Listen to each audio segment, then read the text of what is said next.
Bénissons le roi des rois, le Seigneur des seigneurs, pour cette grande grâce et ce merveilleux jour qu'il nous accorde. Alors la dernière fois, nous avons vu notre thème qui était intitulé « Les affaires secrètes du roi ». Alors nous allons voir la deuxième partie aujourd'hui, « Les affaires secrètes du roi ». Pour cela, nous allons lire 1 Roi 21, versets 1 à 3. C'est vrai, le passage est long, mais pour mieux comprendre, on va lire. On dit ceci: après ces choses, voici ce qui arriva. Naboth de Jezreel avait une vie à Jezreel, à côté du palais d'Akab, roi de Samarie. Et Akab parla ainsi à Naboth: cède-moi ta vie pour que j'en fasse un jardin potager, car elle est tout près de ma maison. Je te donnerai à la place une vie meilleure. Ou, si cela te convient, je te payerai la valeur en argent. Mais Naboth répondit à Akab: que l'Éternel me garde de te donner l'héritage de mes pères. Voici dans ce texte que notre thème est intitulé « Les affaires secrètes du roi ». La dernière fois, nous avons vu avec David qui croyait que c'était une affaire secrète, mais par fini, le roi des rois, le Seigneur des seigneurs, a dévoilé la situation. Et ce qui est marrant est que les conséquences sont tragiques. Alors, donc, voici l'histoire.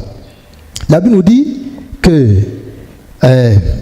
Akab a vu le champ de Naboth et par convoitise, il est allé vers Naboth et il lui a demandé son champ, de lui céder son champ, que lui, non seulement le champ est auprès du palais, et lui, il veut en faire un jardin potager. Et la Bible nous dit que Naboth refusa avec raison. Pourquoi Naboth refusa? Mais c'est un roi. Tu ne peux pas refuser un roi. Le roi te demande. La proposition semble être bonne. Oui, Naboth, cède-moi ton champ. 1. Le champ est auprès de mon palais. 2. Je veux en faire un jardin potager. Ah, quel privilège que le roi vienne vers toi en te demandant, demandant de lui céder ton champ. Désormais, tu seras l'ami intime du roi. Désormais, tu seras le privilégié du roi. Mais Naboth a compris quelque chose. La Bible nous précise que le champ en question dont Akab réclame, veut en faire un jardin potager, c'était l'héritage de ses pères. Ah, qu'est-ce que le diable calcule? N'oubliez pas que Akab est l'image du roi impie qui a apporté toutes sortes d'abominations en Israël. C'est lui qui a mené les Baals, les Astartés, les poteaux d'Akira. Il en a multiplié pour exciter la colère du vrai Dieu. Alors, mais Naboth a compris une chose. Le diable ne cible que les bonnes choses dans notre vie. La Bible dit que le champ était l'héritage parental. Akab croyait que Naboth serait Ésaü, qu'à cause d'un plat de lentilles, Ésaü a cédé sa bénédiction, son héritage à Jacob. Il croyait que Naboth allait faire la même chose. Mais Naboth répond avec sérénité au roi Akab: que l'Éternel me garde, quand nous lisons la dernière phrase, que l'Éternel me garde de te donner l'héritage de mes pères. Ah, que l'Éternel me garde. Que l'Éternel me garde, loin de moi, de vendre mon héritage, de te céder mon héritage. L'héritage ne se négocie pas. L'héritage ne se partage pas. La foi, l'amour, le pardon, la vie éternelle, le salut, toutes ces choses, c'est l'héritage que Christ nous a légué. Le prix de l'héritage est élevé. Quel qu'en soit le prix, nous devrons payer le prix. Quel qu'en soit ce que l'ennemi va nous imposer, nous devrons payer le prix pour ne pas céder l'héritage à l'ennemi. Alors, quand Naboth naturellement a répondu ainsi à Akab, là nous dit que Akab ne mangeait plus, ne buvait plus, regardez, un grand roi. Lui, il a toutes sortes de jardins. Le pays lui appartient. Il a toutes sortes de jardins. Posez-vous la question, est-ce que réellement Akab voulait vraiment le champ là pour en faire un jardin? Non. Non, ce n'était pas le cas. Akab, n'oubliez pas que Akab, 1, c'est un avare. 2, c'est un métrier. Tout pour lui, rien pour les autres. C'est ça Akab. Il a vu l'héritage dans le champ là. Qu'est-ce que Satan a vu chez toi? Qu'est-ce que le diable a vu chez toi? Qu'est-ce que l'ennemi a vu chez toi? C'est cette chose-là que Satan cible constamment et il veut te dérober cela. Mais tu dois être comme Naboth. Tu dois avoir la révélation. Tu dois avoir la révélation. Tu dois avoir un esprit patriotique. Non, je refuse que mon héritage soit légué, quelle qu'en soit la cause. Je refuse. Naboth a refusé. Quand Akab est rentré à la maison, il ne buvait pas, il ne mangeait pas. Alors qu'est-ce qui s'est passé? Sa femme Jézabel maintenant va venir au renfort. Et elle va proposer à Akab, mais c'est toi le roi. Voilà, c'est très simple. Qu'on cherche seulement quelques vauriens dans le pays et qu'on place Naboth au milieu et que les vauriens accusent Naboth, qu'on l'a vu en train d'insulter le Dieu d'Israël. Mais écoutez, si ces vauriens-là n'étaient pas vraiment des vauriens, écoutez, est-ce que réellement Akab sert le vrai Dieu? Jézabel sert autant le vrai Dieu? S'il servait le vrai Dieu et qu'il est le défenseur de ce grand Dieu, de ce vrai Dieu, et il est l'adepte, l'adorateur de ce vrai Dieu, pourquoi elle en a multiplié les faux prophètes, les poteaux d'Akhéra, les autels de Baal et tous ces désordres qu'elle a apportés?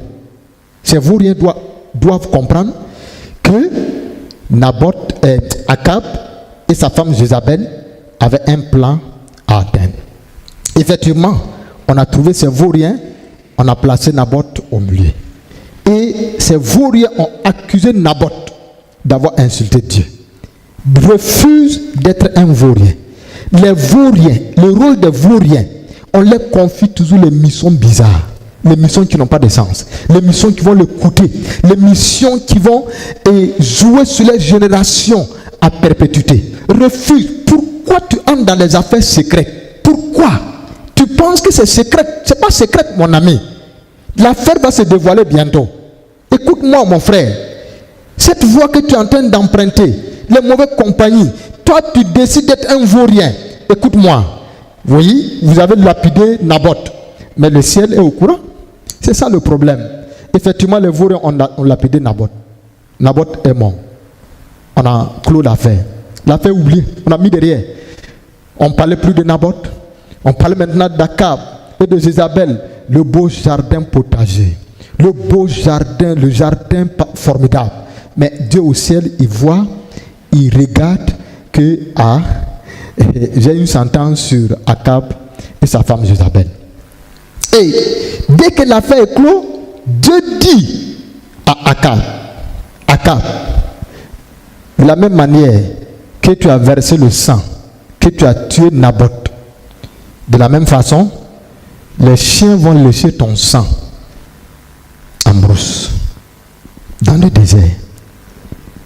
Akab croyait que c'était la blague. Parce qu'il se croyait puissant en ce moment-là. Imaginez que vous avez 850 prophètes de Baal. C'est lui qui était à la mode avec Jézabel. Il se croyait puissant. Ah, ça c'est la parole. Dieu peut lui faire quoi? Dieu ne peut rien lui faire. C'est lui l'homme puissant de la nation. Oui, tu es roi, mais il y a un roi des rois. Comme je l'ai dit, quand on parlait de David, Akab, tu es roi, mais tu n'as pas le droit d'ôter la vie de quelqu'un. C'est l'injustice que tu es en train de faire. Dieu ne t'a pas placé que tu multiplies les faux dieux, que tu multiplies l'injustice. Non, Dieu t'a placé que tu apportes la justice. Oui, tu as versé le sang innocent. Le sang de Naboth est en train de crier. C'est ça. Nous devrons être comme les Naboth. Même si on va nous tuer, l'héritage on ne doit pas vendre. La vie éternelle on ne vend pas. La joie, on ne vend pas. Le salut, on ne vend pas. La foi, on ne vend pas. C'est ça l'héritage. Quand je parle de l'héritage, je ne parle pas des choses de la terre. Non, l'héritage est lié. Par exemple, Galates nous dit que nous sommes héritiers. Héritiers du royaume des cieux. Quand nous lisons Galates chapitre 4, verset 7, nous sommes héritiers du royaume des cieux. On a hérité le royaume. Satan ne vole rien que le royaume. C'est ce que Satan cible. Et quand l'affaire est clos, Dieu dit à Akab, les chiens vont lécher ton sang. Un jour, Akab allait au combat, à sa grande surprise. On a dit, quand le combat était fini là, que un des soldats lance la flèche en l'air. Il dit, comme c'est la dernière flèche, je lance comme ça en l'air. Du camp de l'ennemi, il dit, je lance comme ça en l'air. Quand il a lancé en l'air, la flèche est partie. C'était la flèche du jugement. Et cette flèche-là a ciblé qui? Comment tu peux lancer une flèche en l'air par hasard? Akab est de l'autre côté là-bas. La main de Dieu a dirigé l'épée là, la flèche contre qui? Contre Akab. Parce que ce que Dieu a dit là, ça va s'accomplir. Écoute-moi, toi qui m'écoutes ce matin. Je ne sais pas quel genre d'injustice on t'a fait. Peut-être tu es comme un Naboth dans ta famille. Tu es comme un Naboth dans ta nation. Tu es comme un Naboth dans ton église. Mais je te dis, ne te défends pas. Le ciel va te défendre. Dieu va parler bientôt à tes Akab. Ne t'en fais pas. Essuie tes larmes. Reste tranquille. Dieu va parler bientôt. Il va s'adresser bientôt à tes Naboth, à tes Jézabel. Et c'est ainsi que Akab meurt. La vie de Jézabel allait d'humiliation en humiliation. Les deux ne se sont plus en sortis. Leur royaume a été mis KO. Ils croyaient gagner au départ. Mais voici comment il a fini. J'ai une bonne nouvelle pour toi, mon frère, ma soeur. Dieu répondra justice en ta faveur. Justice te sera faite. Je ne sais pas, quel qu'en soit le niveau de l'injustice qu'on t'a fait, quelle qu'en soit l'humiliation, quels qu'en soient les mauvais témoignages, quels qu'en soient les vauriens qu'on a placés autour de toi, il y a quelqu'un au ciel qui voit et qui regarde et qui va répondre, oui, je suis juste et je réponds juste. C'est ainsi que Akab, l'histoire d'Akab est finie bizarrement et Dieu va restaurer son royaume, il va restaurer la justice et la vérité a été établie. Devant la mer Rouge par exemple, Dieu a dit à Moïse, gardez le silence, l'Éternel combattra pour vous. Sais-tu que l'Éternel combat pour toi? Toi qui m'écoutes. Sais-tu pourquoi tu penses que Dieu t'a abandonné? Pourquoi? Reviens sur tes pas. Dieu ne t'a jamais abandonné. Oui, il a dit, même si une mère abandonne ses enfants, lui l'Éternel, il n'est pas une mère comme les humains. Non, lui il est le créateur des mères, le créateur des pères. Les pères, les parents peuvent oublier les enfants, mais lui n'oublie pas ses enfants. La grâce de Dieu est sur toi. Ne t'en fais pas. Le Seigneur est avec toi. Que ta journée soit bénie. Que la grâce de Dieu, la puissance de Dieu, la justice de Dieu t'accompagne. Dans ton lieu de service, la justice de Dieu va se faire. Reçois la grâce de Dieu au nom de Jésus-Christ. Amen.